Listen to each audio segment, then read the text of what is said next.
Now, if and as you wish to build your own foresight, your own internal real futures intelligence say initiative, human work is then of course involved in, even if some parts of that work can be automated or at least say technology assisted. But the human work and perhaps the collaborative parts of this work may obviously come in, say, different forms in the different stages of the work, in the collecting of inputs, in the sense making phases of the work, and obviously in the summarizing and sharing of the new insights for the action to follow. Now, from an organizational perspective, Noriko, how have you organized for this work at Aurecon? Who are the stakeholders that participate in this work and so on? So one of the things when I first joined Aurecon about 3.5, 4 years ago now was the fact that people across the business are already doing horizon scanning. They're already doing foresight, but they don't know what's called foresight. Understanding and thinking and imagining about the future is an inherently human characteristic.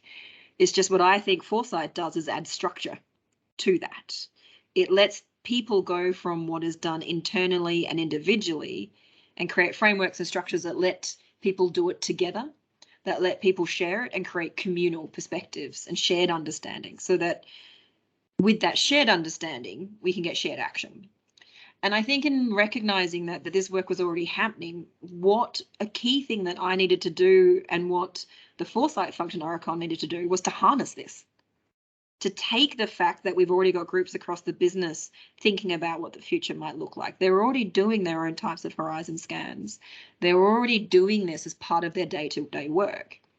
It's just that it's not being shared. It's not being brought together in such a way that the whole organization can access it and use it and interpret it. So that's one of the key things that we want to use fibers for, is to create that collective space and gather the work that's already going on in the business.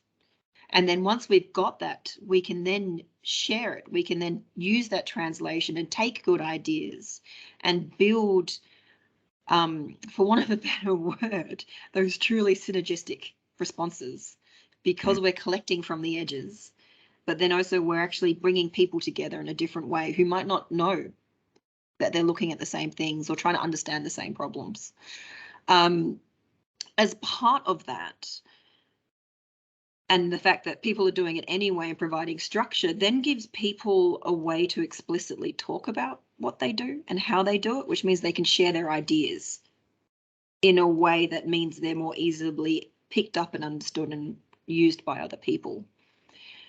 And I think what's interesting, and you mentioned that as much as we can automate certain practices, as much as we can automate the discovery of new information, that's still only new information, and it only has a certain utility unless it's actually applied, unless we actually test it in context, unless we actually see, well, we know that machine learning is going to change professional services, but what does that mean for a STEM-based set of professional services firms? What does that mean for groups or for that rely on scientific knowledge to make their decisions as opposed to accounting insights? And unless we actually work with people to test ideas, to go, well, and do what we call implications analysis. So that's one thing, and part of our process is to collect the insights and understand the basic patterns. So we call that understanding what the dynamics and patterns of change, because change has a rate and a direction. So you need to know where it's going and how fast it's going to understand what's happening in your external environment. It's then another thing to go, well, what does this mean in context? What does this mean for the exact situations that you're either designing infrastructure for? Or what does it mean for the group that's trying to figure out what set of skills they might need next? Because what I've observed is people are often quite aware of what the change is coming. They're quite aware of some of the signals. They're quite aware of the disruptions. Is that next step around, well, what does this actually mean? what is this actually going to change? What are going to be the transitions? What's going to be new versus what's going to stay the same? Which requires human interaction and requires human input.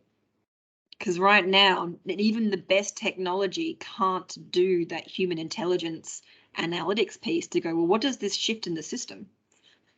What gets picked up, what gets taken away, what gets added, what gets subtracted, because the context is so diverse.